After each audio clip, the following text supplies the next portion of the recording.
He's got the halo behind him, as always. Always, always. Our voice of reason is back. Paul, how are you? I'm doing great, man. How you doing? Life's living. The Buckeyes play today, so it's always a big holiday for us. You know how that Yes, goes. yes, it is. We're Yes, it playing is. an we're playing an undefeated rival. This is rare when we actually get to get some competition out of them. It's rare when you get some competition. Period. Yeah, I set you up for that one. I know you did. Thank you. So how are things? How did you have a happy Thanksgiving? Low key, yeah. So I got a total knee replacement 2 weeks ago on my other knee. So I'm recouping from that, doing rehab, resting. How Which often did they have you rehabbing? I got a well. They had in house coming 3 times a week. Oh, that's Then nice. starting Monday, I go to outpatient. That's very nice. So yeah. So it's just horrible this time of the year because all I can do is rehab and watch sports on TV. It's sad. Well, hey, at least this is the perfect time of year for sports. Basketball's kicking up. Do you have a basketball team? So I think we've talked about this before. I really don't like any pro sports. I watch some of them. Basketball, definitely not. Yeah. College, I like college basketball. I like Okay. college football. Um, Baseball, I like AAA and all that sort of stuff. But professionals, Well, hey, at least then this is still the perfect time of year for it. So, right, right, yeah. Well, World Cup's happening. yeah, that's pretty huge. So there's 3 or 4 games a day. That's kind of cool. Except It's I don't fun to get watch. I don't It get up in really is. the morning and watch any games. I Right. ref, I refuse to do that. Well, so my sister, she played in the Junior Olympics for soccer. So, like when I was in ninth grade, I got to miss 3 months of school and go travel Europe with my family. Really? And it was a thrill. And they obsess over European soccer a lot more than I do. I'm a football guy, American football. Of course. So and they're catching every game. Every time I wake up in the morning, like on these weekends, they're already up and watching soccer. Uh, And it's fun, but honestly, for me, I think I've watched so much of it and it's gotten so dry that I just kind of enjoy the end where it's like, all right, this is tight. Let's get to the end. But I for an hour, and then here's the kicker about soccer. But they go, all right, it's an hour and a half or whatever it is. And then the referee gauges of how much time is wasted. So then they add an additional time, which is like just mystery money that they just throw on the top. And you're like, oh my God, does this thing ever end? My grandfather, he's the one that kind of got me into wrestling and football. He's the traditional manly sports guy. And he loved supporting us in sports, so he'd always come to cheer on my sister. And my sister was obviously like the highest producer in sports in our family, so he loved supporting her. But we'd be sitting in the stands and he'd be like, this is just like watching paint dry. This is so tough. well, and if you don't understand the intricacies of soccer, yes, it is very painful. But it's like baseball. If you don't understand the intricacies of baseball and you go and watch the guy throw the ball and the guy swing, it's like, come on, this is and if it's a guy's pitching the perfect game, it's like this is so boring. The guy's just pitching the ball and the guy's swinging the bat, and it's like this is boring. But if you start to understand the intricacies of what's going on, then it becomes a little bit more exciting. And I think soccer's the same way. Soccer's a to me is a mix between chess and boxing. So you gotta you need to know your moves like 3 or 4 ahead of time, what you're going to do. But at the same time, you're sparring with the other guy. You're walking up, you're slapping him in the head and backing up, and you're just punching him again. And so you're trying to find these weaknesses, and then when you do, you exploit it quickly. You're very right. You're very right. I think the difficult disdain for it we had kind of was rooted in the fact that we had it balanced with girls lacrosse, which I'll double down is even harder to watch. they can't like hit each other. There's no like knocking. Yeah. So it's really just like catch. And it's very slow. She loved it, but man, it was tough, you know, being that See, same. I think our society is more violence prone. So we like all that bashing and knocking around and all the physicality of football. Um, not that soccer's not aggressive and stuff, but it's not like rugby. All right. Right. So and the other thing that we like is lots of points. If it's not scoring lots of points, then why am I even watching it? It Right. doesn't even make sense. My brother asked me yesterday. He said, how come the soccer teams just don't match up one on one when they're playing against another team? So it would make sense. So okay, I'm marking up you the whole time. I'm in your pocket the whole time, like in That would basketball. exhaust you. First off, I told him, I said, first off, you have some players who are much more better skill wise than other players. So who are you going to match up on them?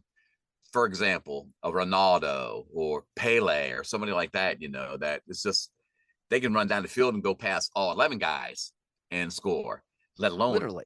one guy, Literally. one guy. And I told him, I said, so the whole idea behind soccer is a score. Right. It's not like basketball where you're going to score 50 baskets. In soccer, if you score one goal, that's your goal. And so I'm not gonna match up one on one with you, knowing that somebody's going to get beat on the field, and then they're going to get a free chance to have a goal. Not, in basketball, if you get beat one on one, so what? I get the ball back, and I'm gonna run down the court and do the same thing to you. Soccer's not that way. It's just it's too much of a it's a thinking game. It's too much of maneuvering around and figuring out where you're going to be and positioning and all that sort of stuff. So Well, and also there's a similar math to like zone defense versus one-on-one defense, right? So like you're more apt to play a zone defense when you're outnumbered by a player or two, right? Like if you've got more people on the line or you're rushing another guy, you're probably going to have to play zone because you're not going to be able to cover two people behind you with a man-on-man offense. You're going to have to kind of just play the area between them right, and commit to where the ball goes. Um, that I see the chess side to it, but I would double down on you would be so exhausted if all I was doing was like following you the whole time. yes, It would be a significant waste of energy and energy that you don't have to waste in soccer. I agree. Um, but you brought up rugby, and one of the greatest parts about going on that trip with my sister was when we went to Belgium. There was we played some Austrian soccer team, and all the kids from the other team, like the siblings, put together a rugby game while the soccer game was going on. So Uh-huh. there was like a field next door, and we were all playing rugby. And I think that was the highlight of the entire trip. It was so fun playing rugby with like these kids that like definitely knew how to play rugby. Uh, And it was a blast. But Paul, I got to introduce you. You ready to start this thing? oh, Let's. All right. let's make it official. So I love that term, think tank. Think tank. You know what a think tank is? Like, how's a think tank go, James? Yeah, they got cancel culture nowadays. You gotta watch what you say. It's getting real scary out here. Yeah, I don't think so. I don't know if I can take the conversation here, but we might as well. It's the Rethink Tank. Looks like you had a little bit too much to think here in the Rethink Tank. Yeah, let's make it official. I also need to tell you that every time, like the first few episodes we had you on, the intro that I had for you from Uh-huh. your old show, Uh-huh. it goes with the video so perfectly, the audio does, but the first 2 episodes worked out perfectly. It was a great accent to the episode. Then it was probably like an episode 2 ago, like 1 or 2 ago. They flagged it and pulled the episode for the audio. So somebody in between there must have bought the copyright to that audio. So now I can't use the audio to your sports video. And it's so perfect for when I have you on, because we always get caught in this giant sports hole. And I've always loved it because it was such a fun video. So I just need to let you know, I think it's funny. YouTube has now put down the hammer. I can't use that audio. But let me introduce the sports fanatic, our genius, and grounding us. I needed to be grounded. Paul, the last few episodes, I went off the rails. And so I needed to bring my elders to bring some wisdom and show me the light, because we were losing it. And I want to introduce my good friend, Paul Brown. Thank you for joining us, Paul. Thanks for having me, man. Appreciate it. So to comment on what you just said about the YouTube, this is the second time now. It's unbelievable. You're not allowed to be talking on YouTube. What is going on? I think it's astonishing that we can have an entire episode talking about football and then get pulled for the last 5 minutes. And Paul, again, you keep me grounded. If I was talking to other people and people were storming the Capitol, I probably would have put on my tinfoil hat and gone off the deep end. But we stayed on the straight and narrow, and somehow we got the strike. It's just another day in paradise. What are you going to do? What are you going to do? So this morning, I tried to get on the Zoom meeting, right? And I texted you that they want me to sign in, do this and do that. And I was thinking to myself, sometimes it's probably better if we go back to smoke signals. Sometimes we can communicate maybe better and quicker than sometimes some of the apps and the computer stuff that they do for us. Like the carrier pigeon. Yeah. It's amazing. And here's what I could tell you. Now I've been keeping the little bit in front every time to emphasize every time I have somebody come on Zoom, there's this difficulty of getting the audio connected and this whole hiccup. I deal with that. When I was in the courtroom with the judge, I would deal with that every day.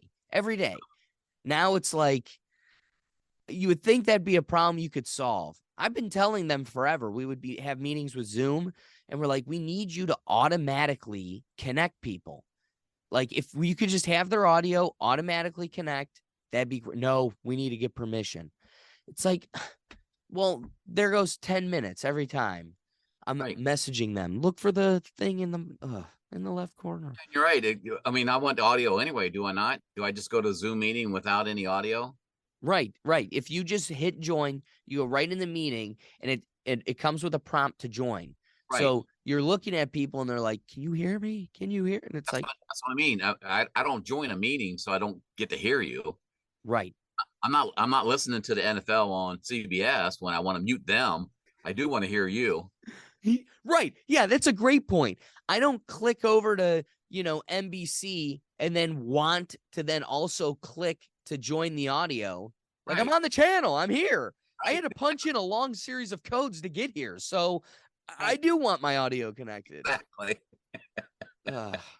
Especially when it's a courtroom. It's like, yeah, we want the judge to hear me. Yes, please. I'm in trouble. Just get me in there and get it working. Yeah, I want the judge to hear my plea and hear me cry and beg and please let me off. I need to someday, and I'm waiting until I move on from my current position there at the court, but I cannot wait until the one day I can sit here and read. At the beginning of my tenure at this job, the judge comes to me and she goes, I get these books all the time, and I have this book that's a journal, and I have no use for it. You should take it. And it's a book, and it says, like, the reasons I lost faith in humanity today. And it's just like a daily journal. At the bottom, it has like, how do you rank the day? Thumbs up, like wish you out, fingers crossed, or like thumbs down. Mm-hmm. And the things you witness, and it's one thing when it was a courtroom. When I was an intern at this courthouse, I had everybody calling it Walmart Wednesdays. That's our arraignment day, because the best dressed person was in jeans and a hoodie. So we went from that was when they had to get dressed out of their house and come in here. Now we're just logging into people's homes. And not only are they looking ridiculous, but you get a peek into their home. It's insane. And the craziness that goes on behind them while they're talking on Zoom, I would imagine. Oh my gosh. Oh my gosh. I would love to do a tell all. Just the stories. So I have beers with Daniel Tate every now and then. Really? Yeah.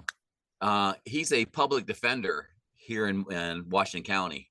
Yeah. And so I have beers with him. He tells some stories too about the The workload stories. and the people. And it's just like, it's just incredible. It is. It is. Well, and the sad part is, Paul, to make like kind of a social narrative, we kind of get distracted, it's the social construct holding us back, and it's all of this other stuff. And I truly do think the privilege of today is a two-parent household that cares about you. Or, it could be a broken home, or divorced family, whatever, but having multiple parents that care about you is truly a privilege. And you look at these people and you could tell they are the result of a broken home, a parent missing, or a parent that, or a household that's toxic, whatever the case may be.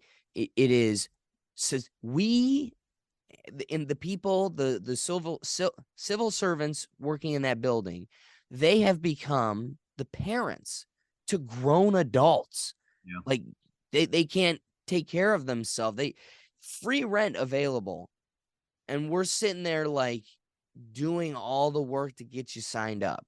I get it, but some of these people can't read that whole thing. But how'd you get there? How'd you get there? And the reality is, it's because you didn't have any structure to really emphasize the importance of getting there. Right. See, and I think even more important than that is their total environment. Because I know of people who were in a one-parent household, and my partner's one of them, just her mom. She didn't end up, in court or whatever. And also, like I said, the environment. So she was in her mom worked really hard to keep them in a good environment. Versus some of these families, well, where I grew up in a really poor end of town. And so that environment, just the environment itself, because not only you're dealing with typically parents who are uneducated, and so education is not a priority. You have that, and then you have when you're growing up, your day is broken up into segments, right? So first segment is mostly school. So you're at school 7-8 hours a day. And then when you get home from school, then you go hang out with your friends 4 or 5 hours. And then you're with your family. Right. Whether it be one parent, two parent, grandmother, whatever. So you have those 3 segments. And so school is trying to give you the tools that you need to succeed in the world. But if the other 2 factions of your world are tugging at you so hard and pulling you in so many different directions, the school doesn't matter, because I want to be more accepted by my peers, especially in my neighborhood. If you're not accepted by your peers, you get beat up every day. Right. And there was a lot tougher places than when I grew up. I mean, there's a lot of ghettos that not only do you get beat up, you get killed. So you have Right. that you deal with every day. And how do I manage? Do I join the gang? Do I not join the gang? Do I sell drugs? Do I not sell drugs? All those sort of things that you got to deal with in those environments. And then you have parents who really don't care one way or the other. They don't have an education. So it's like, education is not important. Someday you'll get a job, maybe, or if we're on welfare, and our family's been on welfare for the last 4 generations, guess where you're probably going to end up? You're probably going to end up on welfare. So for me, the environment itself is what really drives a lot of what's going on. So, and when you talk about defendants, we send defendants away to incarceration, basically because we want to rehab them. How are you going to rehab them when you can give them all the tools you want while they're in jail, but when they come out of jail, where are they going back to? They're going back to the exact same environment that they came from. And how do you expect somebody to change when you stick them right back in the same environment? Because you're still dealing with the same stuff. You're still dealing with the peers. You're still dealing with economic, repression. You don't have an education still, so you still have the same tools that you had when you went to jail to begin with. So to me, it's a bad cycle that's happening. And the only way to break that is to, I don't know how you're going to break up the ghetto. Are you going to select people and put them in different neighborhoods, or I don't know. But to me, that's what it is. The environment itself is what drives the majority of what's happening. Okay, taking a couple things, because again, you're a white man, so there's no race to the words you just used. But again, there is something to, you could take the ghetto man out of the hood, but you can't take the hood out of the ghetto man. There's something there, right? Like, can't teach old dogs new tricks at a certain respect. So I do hear you that it's the environment. I think it's much more difficult to change the overall environment versus the individual, because while you can have toxic environments, there are people that do break out of there. Some of the problems you have, and this is kind of a common disappointment amongst people that break out of the Black community struggles and then do not turn around and like fix those schools. Like, that's why LeBron was so praised, right? He put a school back in Akron. There's a lot of people that kind of, when they break out, they never look back. So there's something to be said about when you are somebody that can kind of block out the noise and the temptations of that environment around you that is calling you to blow off school and for protection go into a more dangerous lifestyle. The people that kind of block that out and break through that ceiling and now kind of move on to another tier, they owe it to that community to turn around and help it. And so that's the word I doubled down and wanted to help with or emphasize is But community. Let me ask you this: Do they really? They broke out of that community. Do they really owe the community because they broke out of it? They had a goal. They strived towards the goal. They did it themselves. The community was not behind them, pushing them to achieve that goal. So do they really owe the community? I would imagine so, in that if you're going to say that the outside cellular communities owe it to that community to change something, because obviously something needs to change. Something needs help. So let me explain like a direct scenario that I think will better articulate my point. So we have a guy who comes into court, or he's in the clerk's office, and he's screaming at me. He's absolutely berating me because we use an online discovery program for people to upload discovery, and it's like protected through like FBI protection. So only the users that are given like access can access the evidence on this cloud. So he's screaming at me because he's got a pre-trial coming up, not the trial. He's still got a few series of hearings to come. And again, this is kind of my point here is going to be the underlying theme of ignorance. Ignorance. Here's a guy who is ignorant to how law and the proceedings work. The entirety of my job is people who don't want to, they think they're saving money because they watched Law and Order once, and they all want to move forward without their own attorney because they're their own attorney. Right. And they have an absolute ignorance to what's going on around them. So while everybody who's educated extensively in the field totally understand how the process is working and that what is happening to them is fair and justified, they, because they're ignorant to it, do not see it, do not understand it, and through their ignorance, lash out. So here's a guy screaming at me that I have only the police reports and other documents up on this, and I don't have this video You are working. And he went to the police. And this doesn't help that the police are just as dumb. Like, that's been my argument forever. How do I fail law school? If somebody were to fail law school, how can they still be a cop?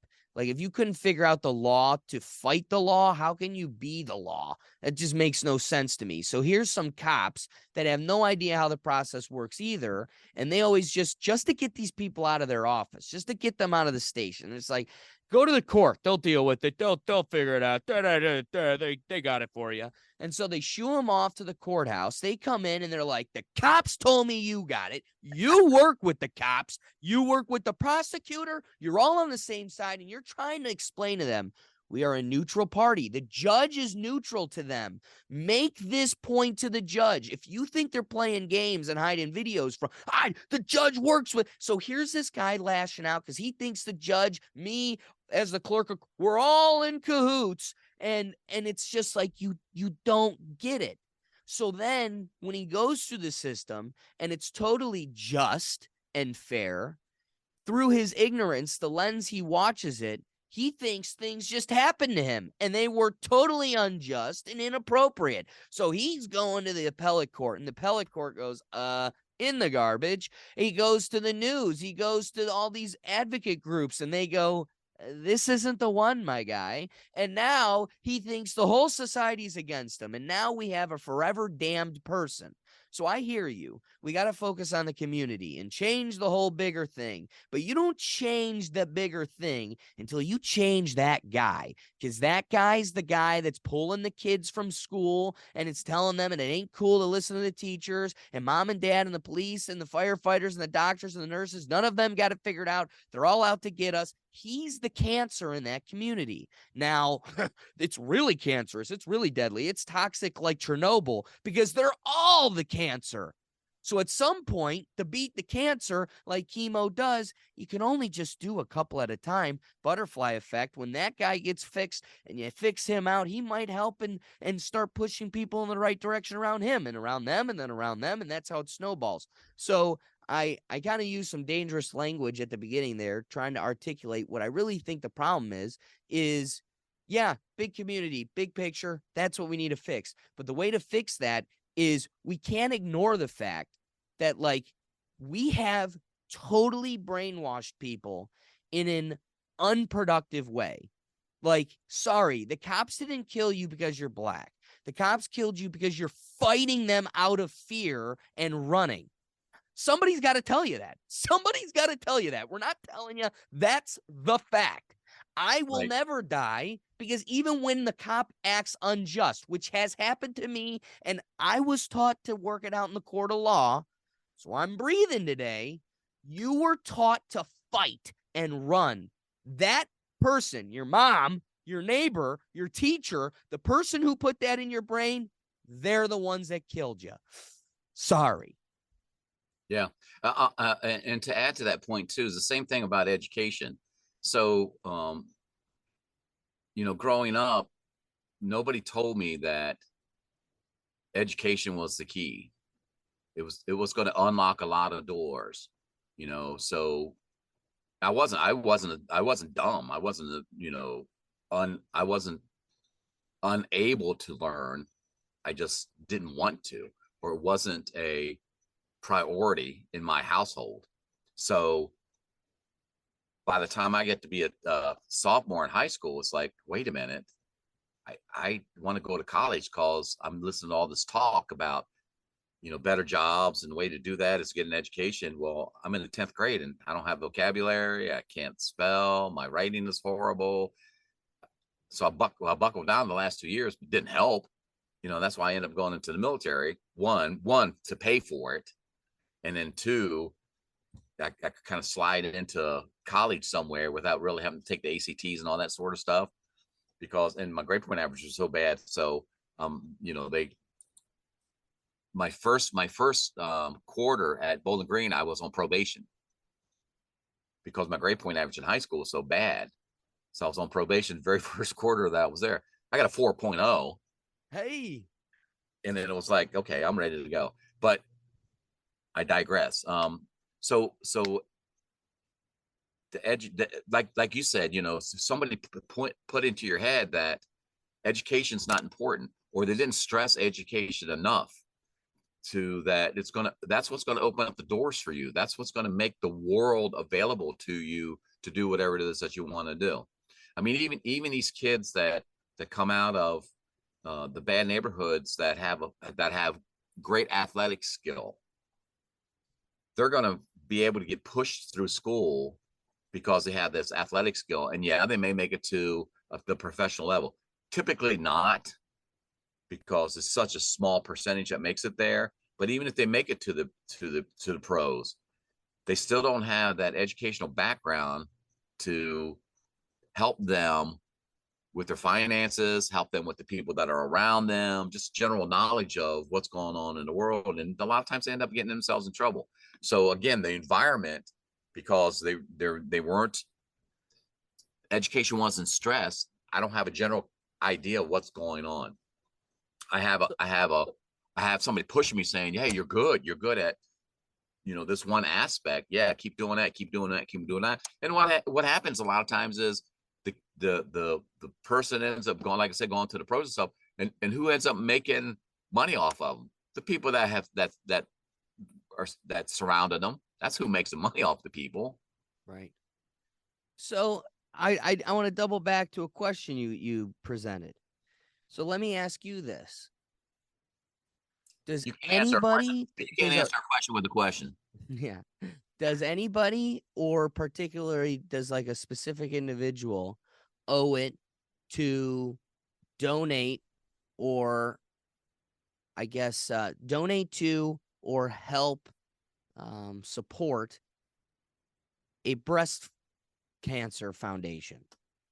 Totally random. No, right? Your answer would probably agree with like, no, that people just do that out of the kindness of their heart. So, or they know somebody who went through. bingo. So let me get this. Let me get this. So I think I'm going to make my point to kind of emphasize why I think the question, do you think the people that break out of these communities owe it to come back and fix it? Why I think that question is unfair.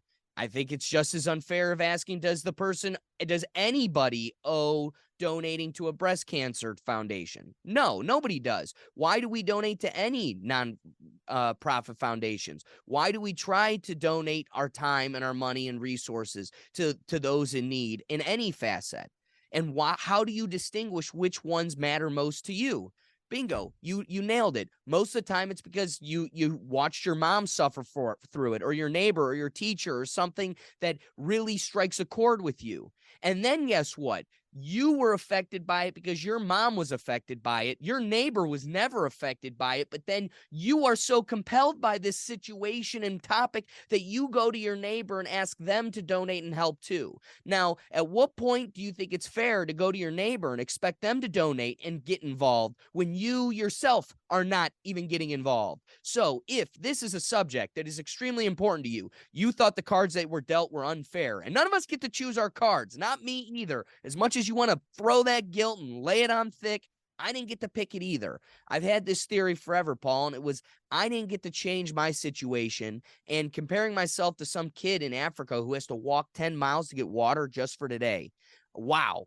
Talk about how much better I have it than that person. I didn't get to choose my cards. So you know what I owe it to that person in the karma of this universe?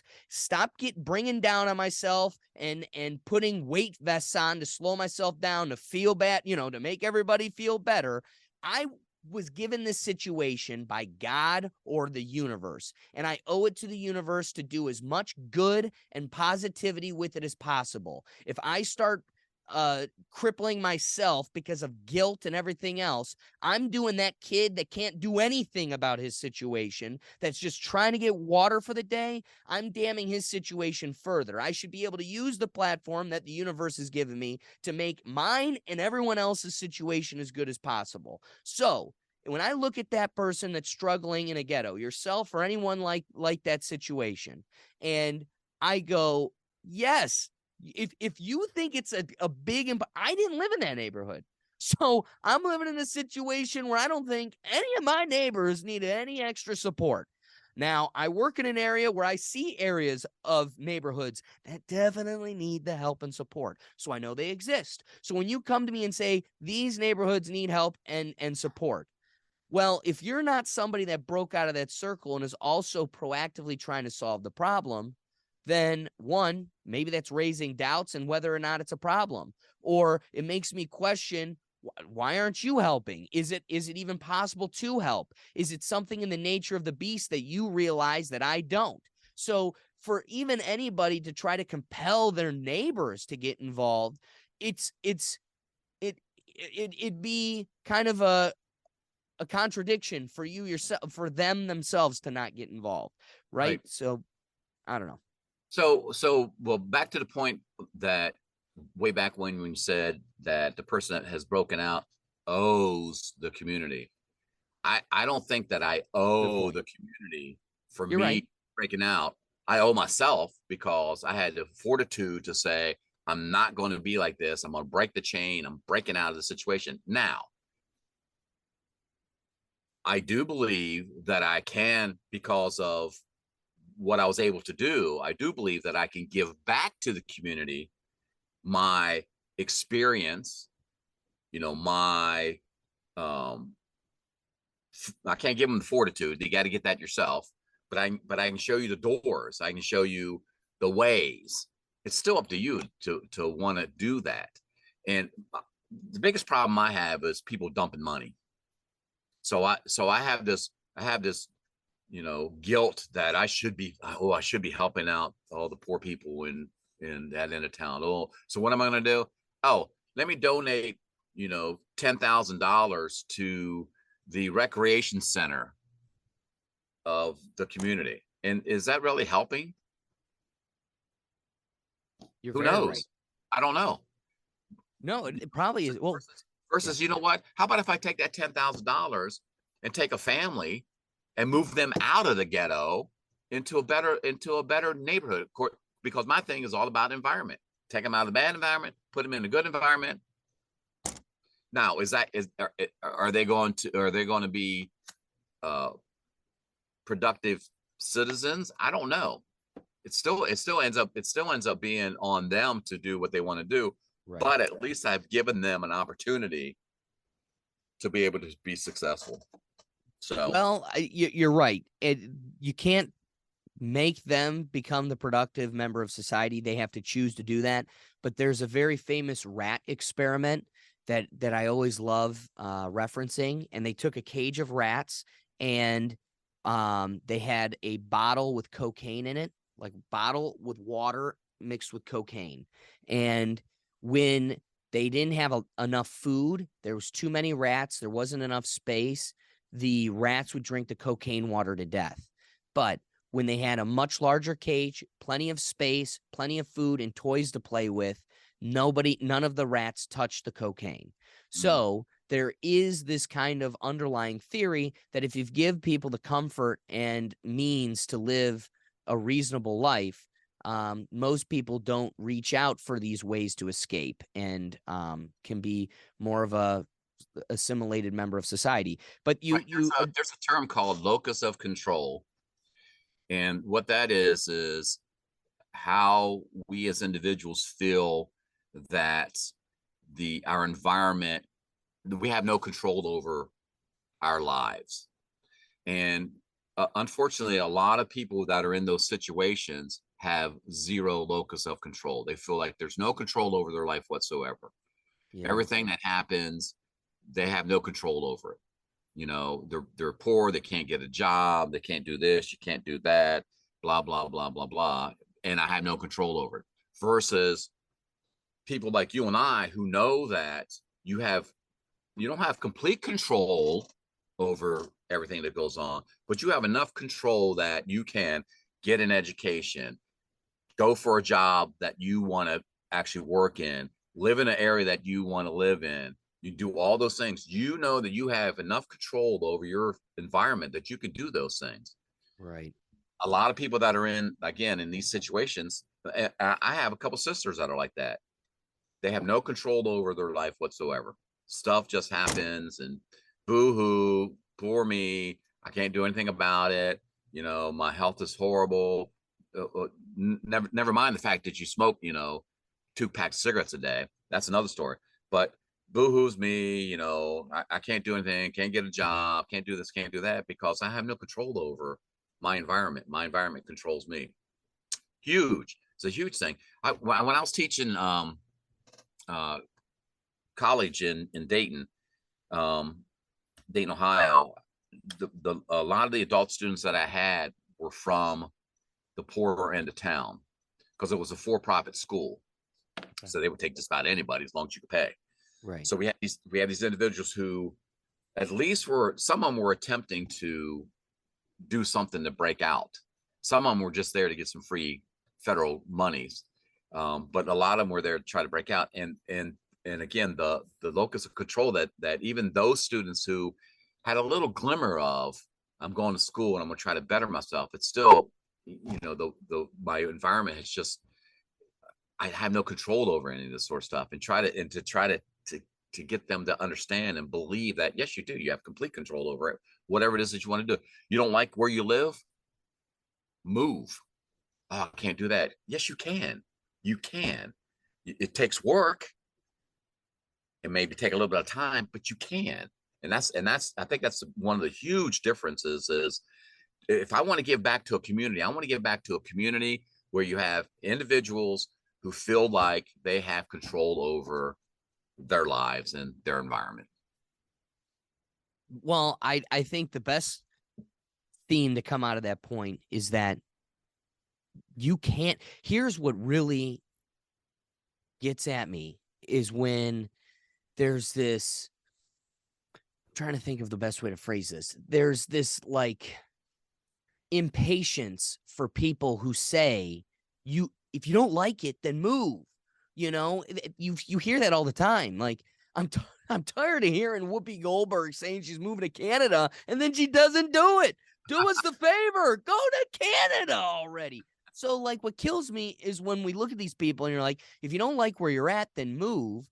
I mean, look at California, which was supposed to be the clean energy capital of the country, jacks up all their taxes to ruin the market. And guess what? Elon Musk and the rest of them, they just moved to Texas. Those evil oilers over there, they got all the clean energy companies because guess what? You can just up and move. Here's the beauty of what we've got going on in this experiment. You've got a bunch of different states. If you look at something like Ohio, that's 3 states in and of itself. If you take Northern Ohio with Cleveland and Toledo, those 2 are different in and of itself. And then you compare it to Columbus and Cincinnati, those are 3 different areas. And those are just major cities. We didn't even get to the corn people that surround the whole rest of the thing. That's just Ohio.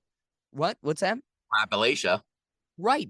Boom. So pick any state, maybe Rhode Island is just a road. So aside from them, you've got like a bunch of other ones where Texas, how many states do you think? So the beauty is we're so localized, and the forefathers, who knows what their nefarious intentions were really. But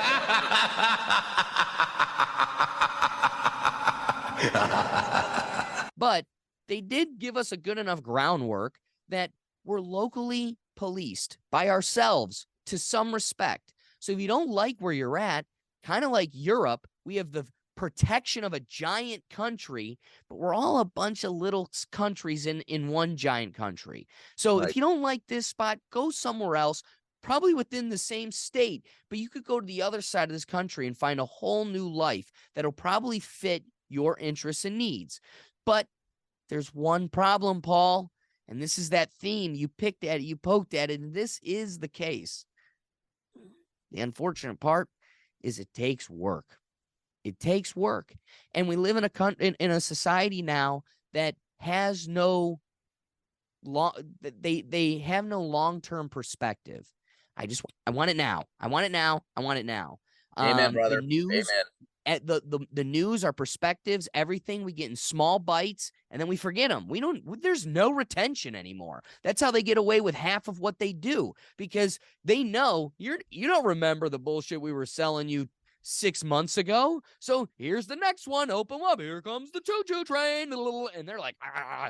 And we're sitting there on Instagram looking at awesome cars and pretty girls and sweet vacations. I want that. I spend all day sitting comfortably in my sweats on the couch, and I'm seeing all the things I want. And I'm now totally removed from how I get there. How do I get those things? So there's this whole world where I want it. It's owed to me, but I got to work 40 hours. Nobody will ever, I will someday make something amazing, and I will be called privileged. And nobody knows what it's like to have a highly professional job that is the ceiling for most people's careers. And I'm the youngest person at our court to do it. And I'm at one spot in my life. And when my clock ends, I come home and I work until 1 a.m. doing this thing. So when this thing turns into something amazing, I owe nobody nothing. Exactly. I'm sorry. That's just the world. Yeah. And to hit on the note, it's not even just the people that are in sweat sitting on the couch. It's your recent college graduates, and it's your recent law school graduates who I want the automatic $200,000, $300,000, $400,000, $500,000 a year job. Where is it? How come it hasn't fallen Paul, out? I'm going to blow your socks off. I got a hunch you haven't heard of this. Have you heard of the Taylor Swift craze? Yeah. You have? Oh yeah. So did you hear what these tickets are going for? Yes. Hey, I'm in touch with the media. So let me ask you this.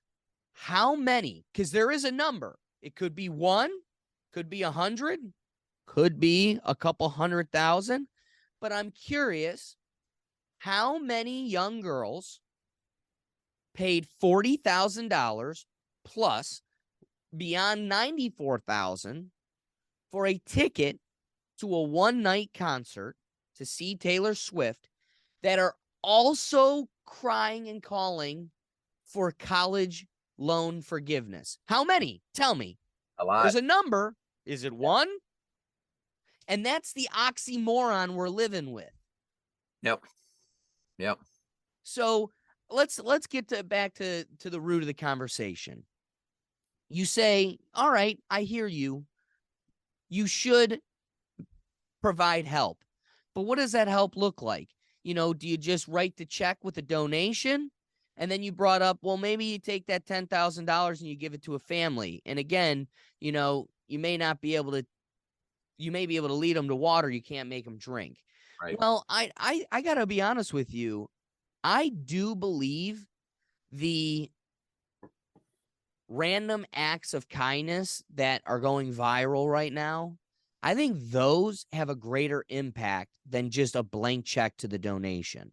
But I do want to emphasize one of the things I wanted to bring up when you said that is that's why when I kind of gave my spiel earlier on kind of donating or giving back, I made sure to show that it comes in multiple forms. Along with providing resources, it is giving your time. It is you physically laboring and donate, whether that's running spreadsheets as a treasurer for something, or it's putting on a bake sale or whatever. The physical labor itself also pays a benefit. Clean your streets, do whatever it is. I don't know what that looks like. It's right. Your heart will tell you, whatever you think needs the help, that's where you should go. But I do think, if you have $10,000 to give, if you gave 1,000, if you went to your local grocery store and just, you could tell by looking at people who can use $1,000 for their groceries. Right. And I think that has such a greater impact than a blank donation to begin with, simply because you're reinstilling a faith in society that we have lost. Paul, when you were my age, there was a much greater sense of community, whether it was found in your neighborhood or not. As a country, we were a lot more communal. Yes.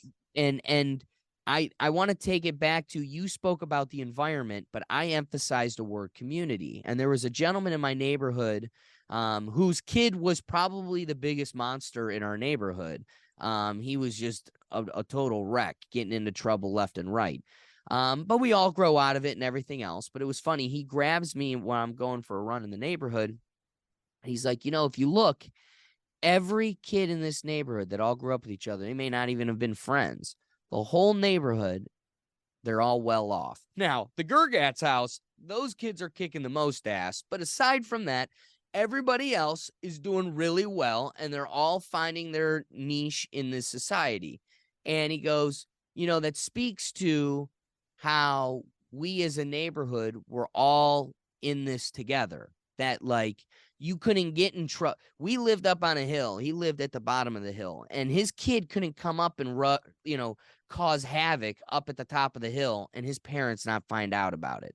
Right. So like we were all in this together. So again, you made that point of the single mom whose kid still broke through. Well, no, it wasn't just that mom and that daughter that got through the thing. It was maybe a grandmother that was around or a neighbor that would, watch her get in the house. Yeah, I'll make sure she gets at home while you're at work. There is a community for that single mother to succeed with that single daughter. It doesn't happen without another community backing it.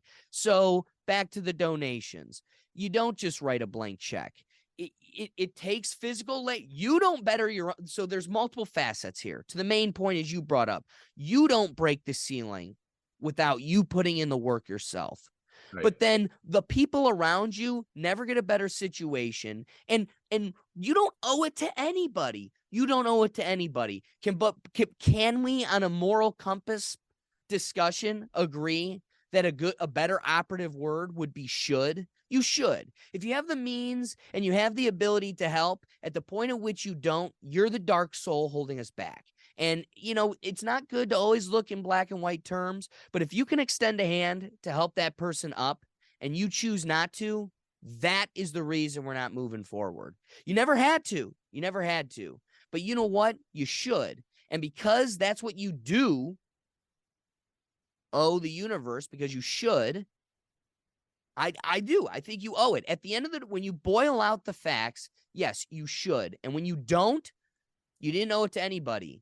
But because you chose not to, back to giving $1,000 to the person in the grocery store is better than just donating, because you're now perpetuating good. And it's a baton that carries on. And so when you're at the grocery store, if I had $1,000 to give somebody, and I'm at the grocery store and I'm checking out and they go, would you like to don't round up and give that extra 54 cents to ha. Every time I'm saying no.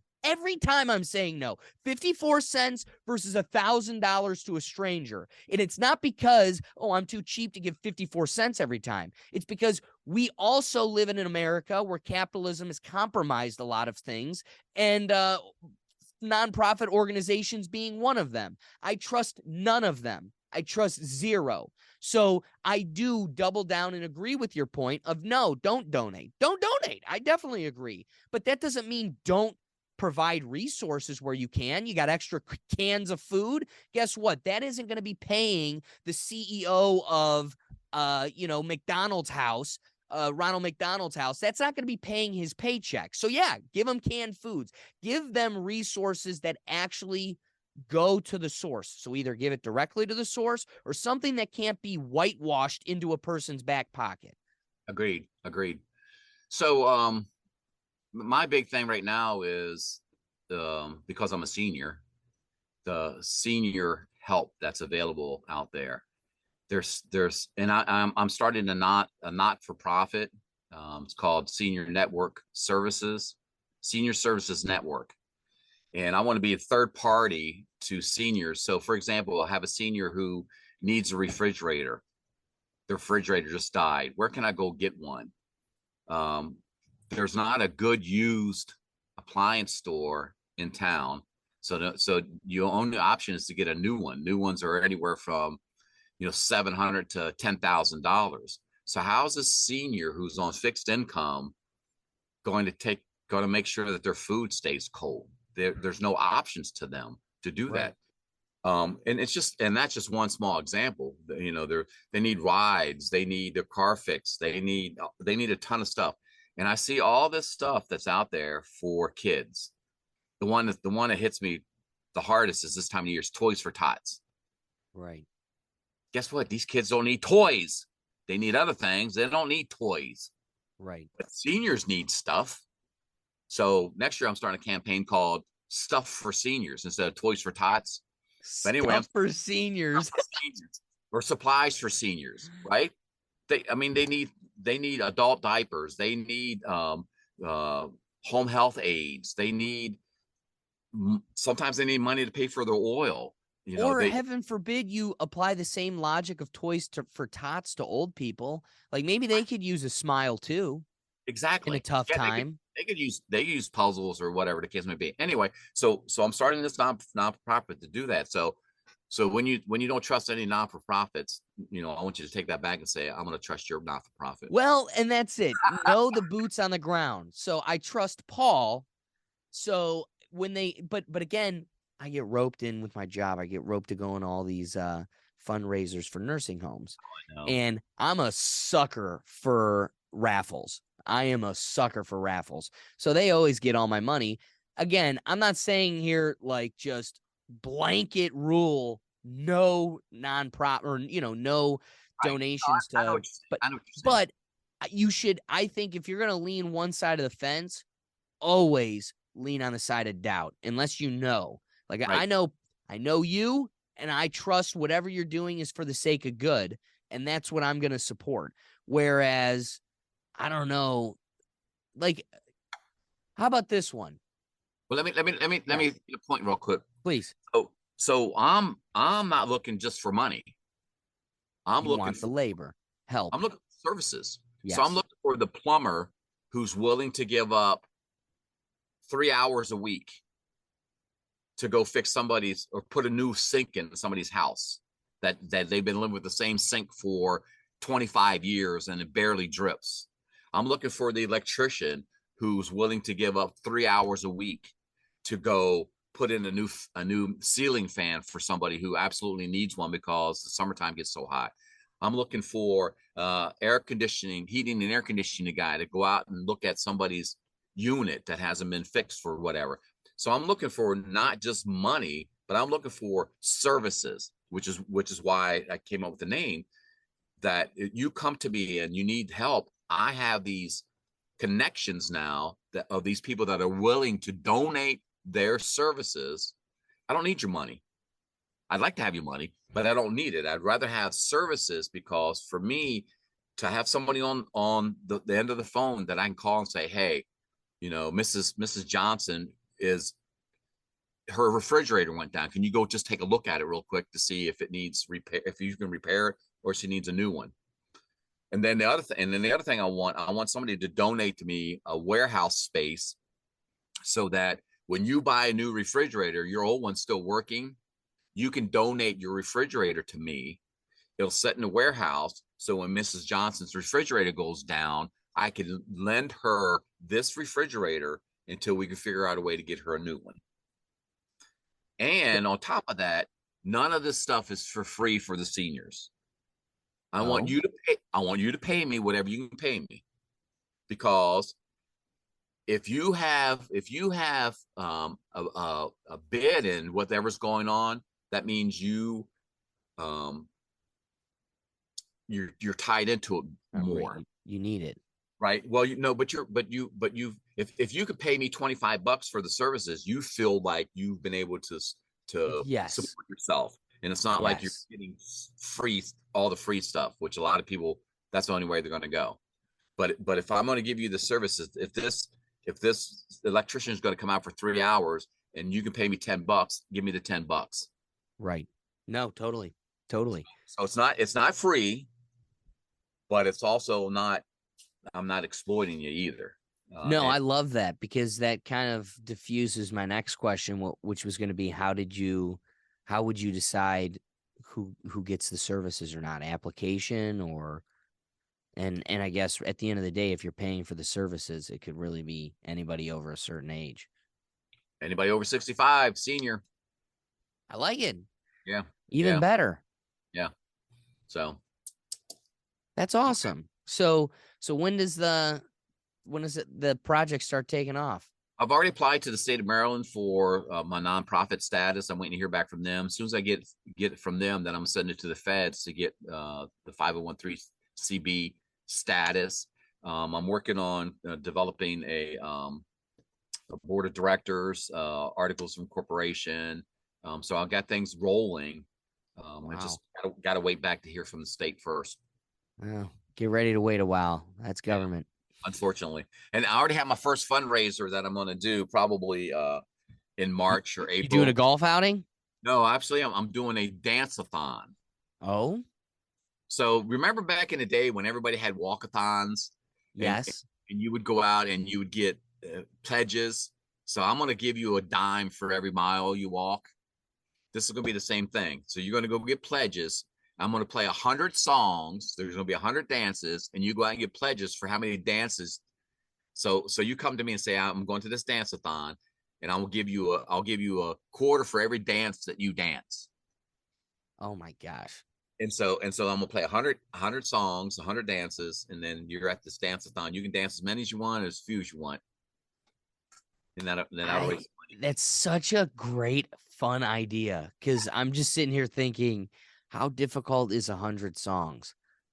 What do you think? Songs are on average about 4 minutes. Yeah, 3.5. Yep. So let's just say 100. Yeah, you're looking at 400 minutes. Dang. So about 6 to 7 hours. Yes. Of dancing. Yes. That's like a full-time job of dancing. So who's going to do that? Nobody. Me? Right? Oh my God. Don't put me to the challenge, especially if it's making money for old people. I'm challenging you. I expect to see you here in Maryland in April or May and dance 100 songs. All right. I'll do the Carlton for 6.5 hours. You better do good songs. Don't be like picking some nonsense that like makes it difficult to sit there for 6.5 hours. Oh no, all my dance songs are. All right, I have faith. I have faith. Dance songs. Yeah. You strike me as a good DJ. Yes. Yeah. So, Paul, one of our final topics here, I want to ask you. I want to get your thoughts on something. You're a sports guy. We started off talking sports. I'm just curious on your thoughts of the situation that has arisen out of the Florida Gators. So there is a gentleman who had their scholarship revoked to one of the top high school quarterbacks in the nation after the team was filmed singing along to a song that had the N-word in the lyrics. So he was in his car listening to a rap song, and somebody caught a clip of him singing the rap song where one of the lyrics had the N-word. Now his scholarship has been pulled to the Gators.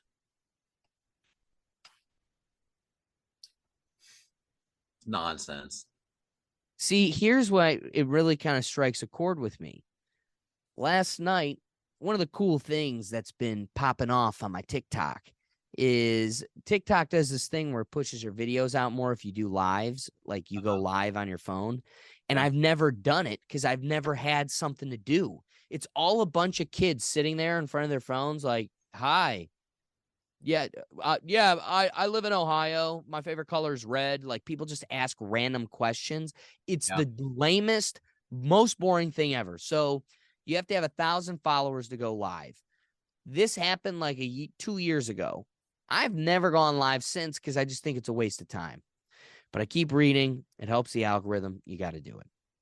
So it clicked with me that I can play tunes and play pool with a buddy. So I'll have a buddy over, we'll play pool, and it pops off. It's like, all right, at least I found some. Now I'm not looking at my phone. I'm not worried about it. We're just having our fun, and it's going, and it's rolling, and we're having fun.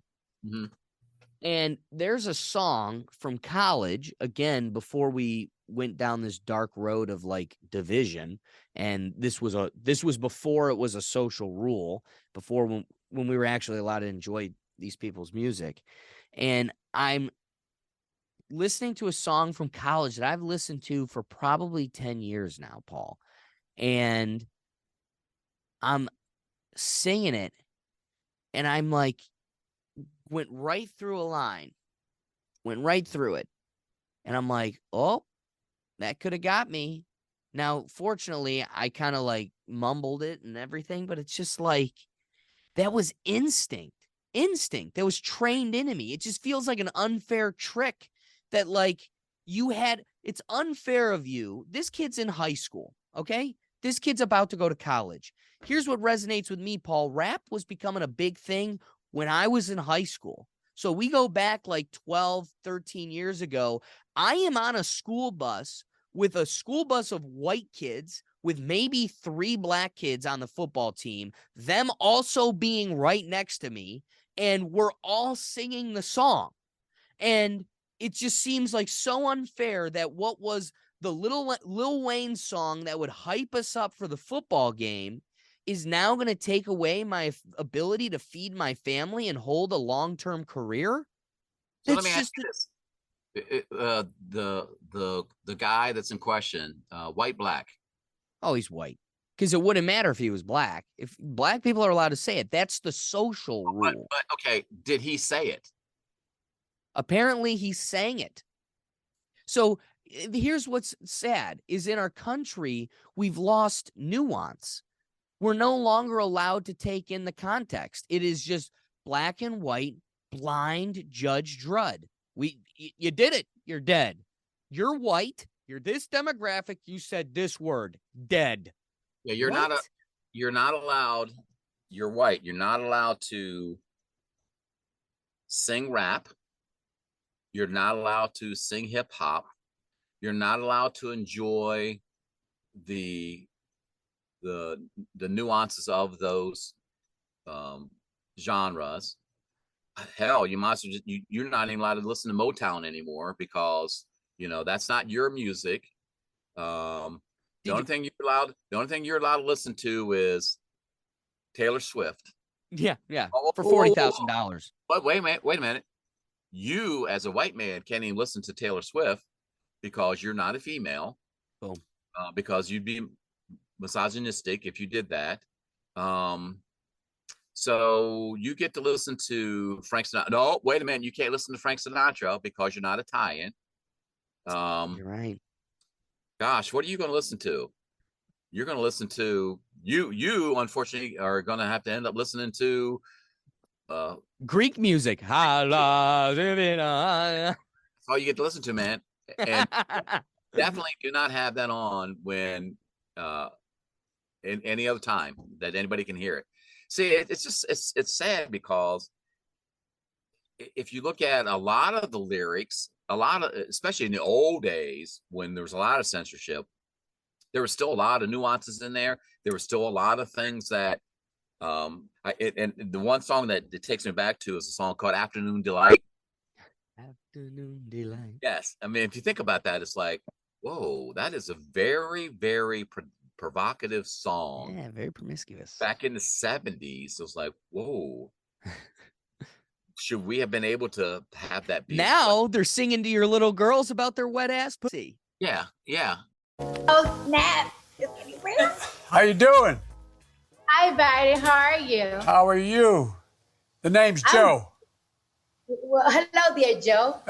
As a matter of fact, why don't you meet my daughter? The love of my life, the life of my love. She's a fan of yours. Hi, how are you?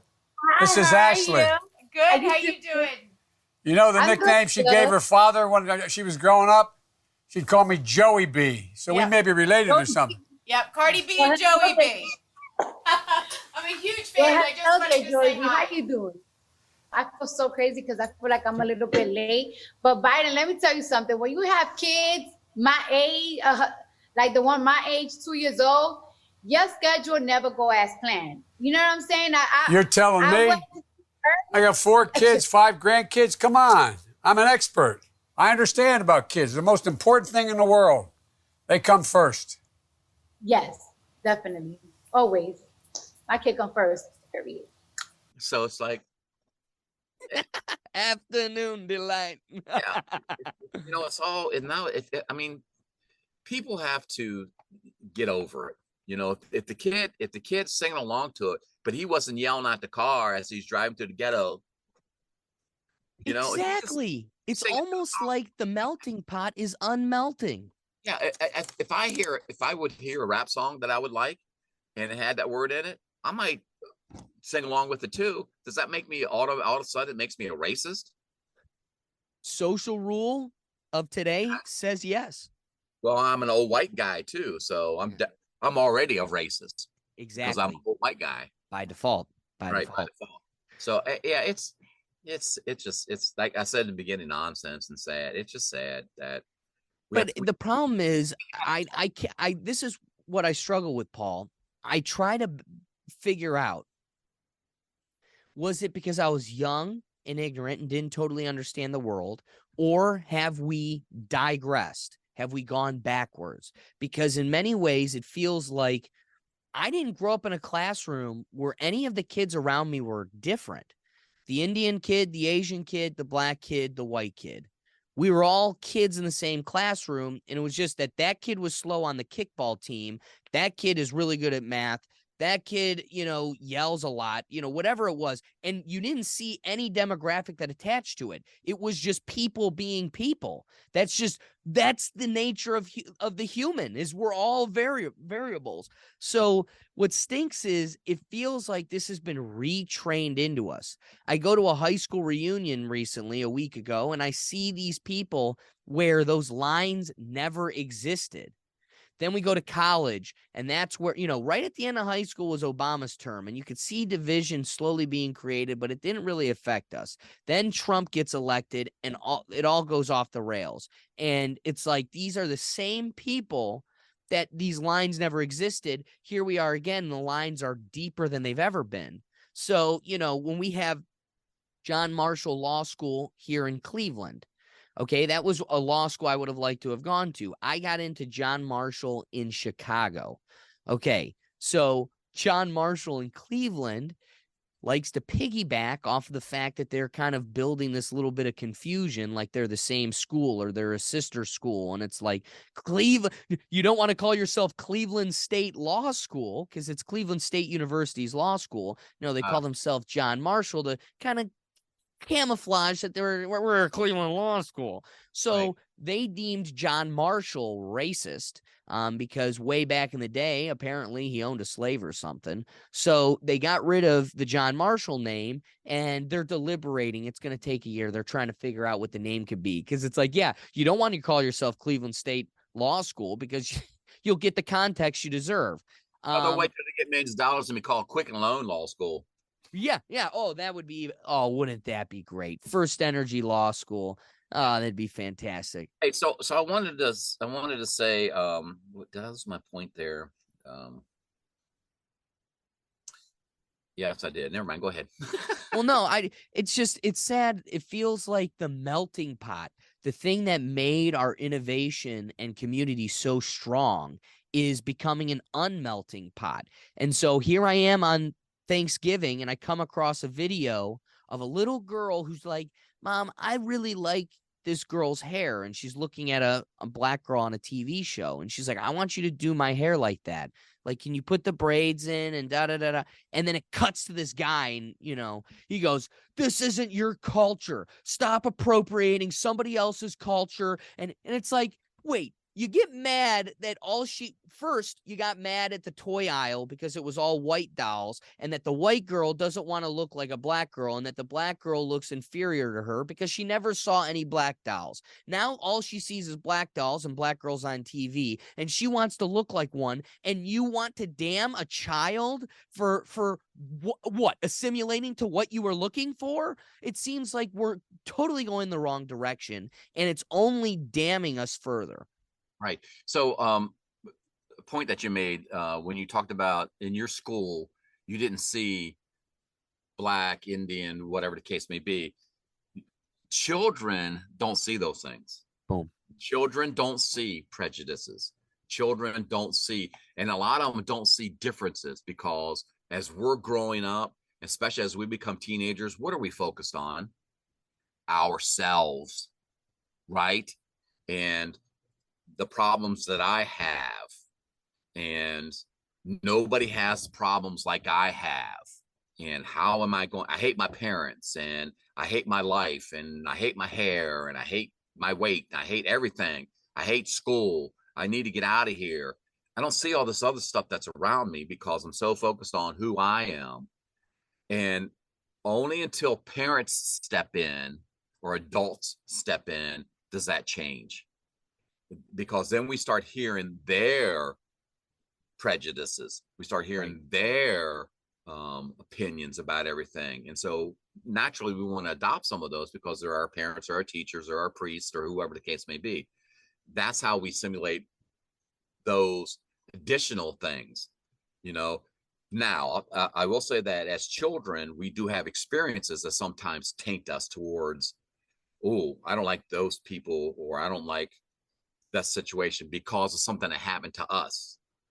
But hopefully we grow out of that and say not everybody in that demographic or whatever is the same way.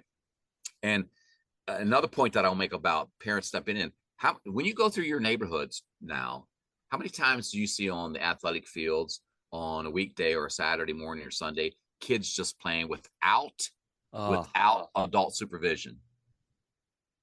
None. Doesn't exist. There isn't any of that. When we were growing up, where were we? I don't know about you, but for me, Out in the neighborhood. as soon as I got home from school, as soon as I was able to go out on Saturday and Sunday, boom, I'm down at the playground and we're playing sports and doing all that sort of stuff. How many parents are down there? Zero.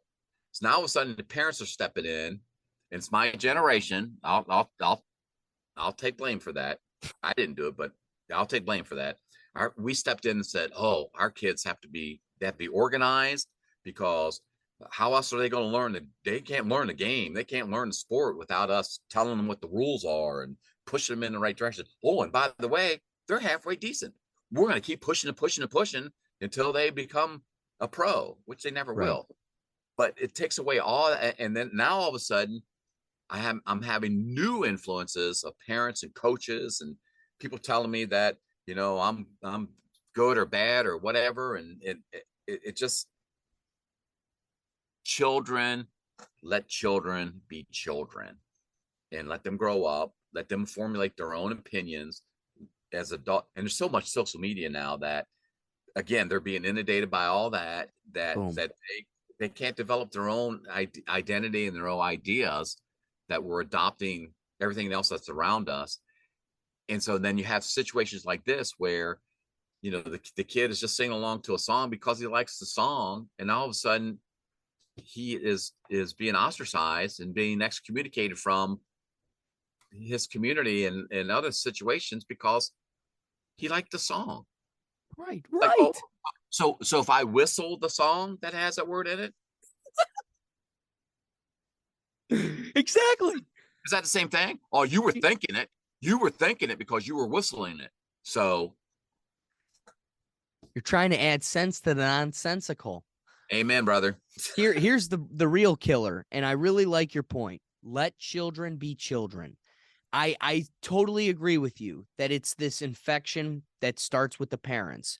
And I do appreciate the old traditional world that we've lost, where you learned a lot. I always said your biggest lesson that you took away from college was not ever a single class, but that this is the first period in your life where you're on your own entirely. You got to manage your schedule. You've got to manage your laundry, your food, your meals, your social time, all of your extracurriculars. All of this is on you. This is make or break. You no longer have your mother there to carry you. For those of you that don't take that opportunity and you still have your parents involved in carrying you, you've lost out on life's biggest lesson at that period in time. So I agree with you that, like, I think a lot of growth and a lot of development does come from just being out on your own. You know, how did you learn to deal with bullies in a social setting, but otherwise being in a social setting that had bullies, right? So I live in a neighborhood where the parents never came outside. The parents were inside. We played kickball. We'd go ride our bikes throughout the whole neighborhood, get everybody, come to the cul-de-sac and play kickball. So we were on our own. Was mom peeking out the blinds just to make sure no one's dead or you're still around? Sure. Were we in a nice enough area where, you know, if you went out and about, you're not going to show up on, you know, the wrong road in Brooklyn? Sure. We definitely had that privilege too. So we were kind of in our own little oasis to go. But there was a social growth that we were able to develop where this person's always mean. He pushes my sister too hard or something. Like it was always, and you had to learn how to traverse that. It Right. wasn't, I'm going to mom and she's going to intervene. Now Right. we've got these parents that are in the driveway all day.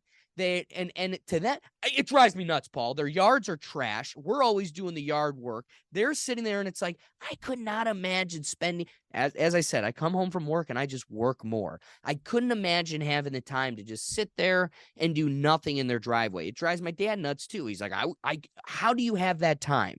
So now you've got these parents that are hyper involved and around. And these kids have learned nothing. I'm going to kill one, Paul, in my car. They just dart. I was taught, my parents were never outside to police this, but all of us knew like clockwork. You'd see down at the end of the road a car coming, and well before they even got to us, everybody dispersed onto the sidewalk. Now they're like, the hell are you doing in my cul-de-sac? It's scooter time. And it's like, I'm going to kill you. And it's not intentional. Like there's, these kids, they just walk in the backyard and they're playing in our rocks. And we're like, what is going on? And we're not the only ones having this problem with these kids. And so there's a lot of social rules and how to carry yourself and how to assimilate that these kids have totally lost. I think a root of that is that they're being raised by iPads, that we never had to teach you table manners. We just pay $2.99 for the iPad on the table at Applebee's to shut you up. It's with the parents. It starts at the home. This whole conversation, Paul, has gone full circle. You've got kids that had prejudices taught into them through their parents, through their teachers, through their priests. Like you said, all of this comes from the things around you. And I think the main theme to take away from this entire conversation is where you want to fix these issues, where you want to help people and make a difference, it starts in the community.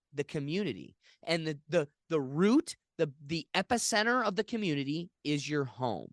It can be a single mother. It can be two divorced parents working their way out through their own issues. It could be two parents and uncles and aunts, whatever, an extended household. But it starts in the home. But that home will struggle and it will never get as far as it possibly could be if it doesn't have a community of people also with the same goals and striving for the same thing. I may have said this before, but I thought every kid, me and my sister thought this was an experience all kids got. We would go to restaurants everywhere, Paul, and they'd all come up to us and go, strangers. I thought strangers just did this. I thought strangers just did compliments to people. They'd come up to us and go, your kids are so well behaved. These are just the nicest kids in a restaurant. And we're like, oh my God, these people it happened all the time. Come to realize it's happening all the time because we're an anomaly. They don't exist anywhere else. So you're right. I don't have the kid, but I have the life experience of knowing how far off you are from children's of success. Right. Right. And again, their comeback is, well, when you have kids, we'll see. Oh, it's not that easy these days, raising kids. Right. Well, you never know when that iPod loses charge. I don't know what to do. He goes crazy. So I appreciate you giving me your time as always, Paul. Don't forget to tune in and watch the Buckeyes show you how football is done, as they do. Yeah, hopefully that ages well come Tuesday. The Buckeyes, we'll see. So last week, I got to tell you the story real quick. So last week they played Maryland, right? And that's right. So I turned the game on, and Ohio State. The game had already started, so Ohio State was up. It's like, yeah, I'm not watching this because it was like 10-0 or something. So I turned off, was watching something else, and I flipped it back on at halftime just to see what the score was. 30-33. It's like, oh my God, are you kidding me? So then I turned it on. I watched the beginning of the second half. So Maryland comes out, 3 plays. They have to punt the ball, punt, block. And then they score. It's like, I'm turning this off. This is bull. So then I check out the score again later on, and it was like, that's when it was 30-33. It's like, oh my gosh, they're close. So I'm watching the game, and Ohio State does something, and so Maryland can still come down and win the game. It's like, okay, here we go. So I'm watching them. The first play is a drop pass, I think. The second one was a sack, and the third one, the quarterback just kind of just threw it out to the side and let the Ohio State player pick it up and run in for a touchdown. It's like, are you kidding me? The Ohio State Luckeyes. Here we go again. Hey, because whether it's luck or whatever, a right, win's a win. In the beginning, I said, "Oh, please, Maryland, make my year." So, when I was in law school, Paul would remind me all the time his disdain for the loud Buckeyes fans. Yeah, it's going to be a good game. I think it's going to be. This is going to be a great game. Be a good one, yeah. So this will definitely be the biggest one of their year. So I'm putting you down on my list for the dance-a-thon. I've got moves. I don't think the thon is ready for it, but I'll bring it. I'll break it down. I know you're gonna take your body and move it from Cleveland to Maryland when I have this dance-a-thon, and you're gonna get all kinds of monetary support from your people there in Ohio. Exactly. And bring that stuff to Maryland, and we'll get you hooked up. I'm going to be grinding and dancing so hard, I'm going to make it rain old lady refrigerators over there. There you go. So, Paul, again, I appreciate you giving me your time. If we made you laugh, we made you think, the best thing you can do to support this podcast is share that episode. Take that link and text it to a friend that you think might enjoy it. Otherwise, you can catch all of our content on our website at www.rethinktankpodcast.com. And again, Paul, thank you for your time, and we'll catch you on the next episode. Thanks, Alex. Peace. I appreciate it. As always, Paul. Thank Later. you. Paul, go Buckeyes! Go Buckeyes! All right, man. We'll see. Yeah. Enjoy the day. Too. Later. Later.